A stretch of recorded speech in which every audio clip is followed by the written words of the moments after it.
درخت کاٹنے کے بارے میں اسلامی تعلیمات ہمیں فطرت کی حفاظت اور اعتدال کا درس دیتی ہے۔ حضرت محمد صلی اللہ علیہ وآلہ وسلم نے فرمایا، جو مسلمان کوئی درخت لگاتا ہے یا کھیتی کرتا ہے اور اس میں سے انسان، پرندے یا جانور کھاتے ہیں تو یہ اس کے لیے صدقہ ہے۔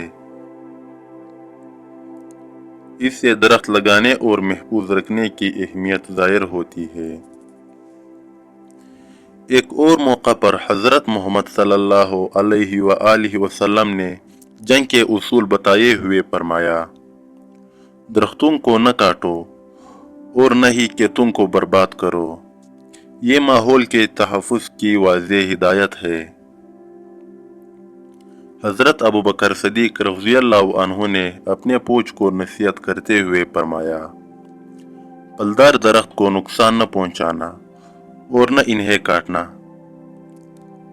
اسلام میں بلا ضرورت درخت کاٹنا ناپسندیدہ عمل ہے، کیونکہ یہ اللہ کی بنائی ہوئی نعمت کو ضائع کرنا ہے۔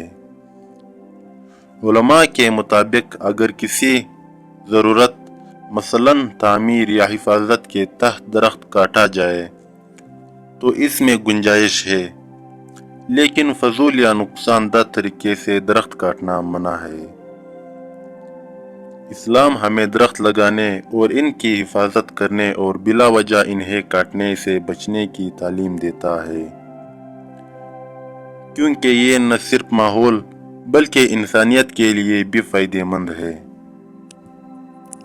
دوستو، ویڈیو اچھی لگی ہو تو ہمارے چینل قرآنیہ ووکس کو سبسکرائب کریں اور مزید ایسی اچھی ایموشنل اسلامی معلوماتی سٹوری ٹیلر ویڈیوز کے لیے بیل آئیکن کو پریس کریں تاکہ ہمارے ہر آنے والی ویڈیو کی نوٹیفیکیشن آپ کو مل سکے، اور ہمارا فیس بک پیج نور ٹاکس کو فالو کریں۔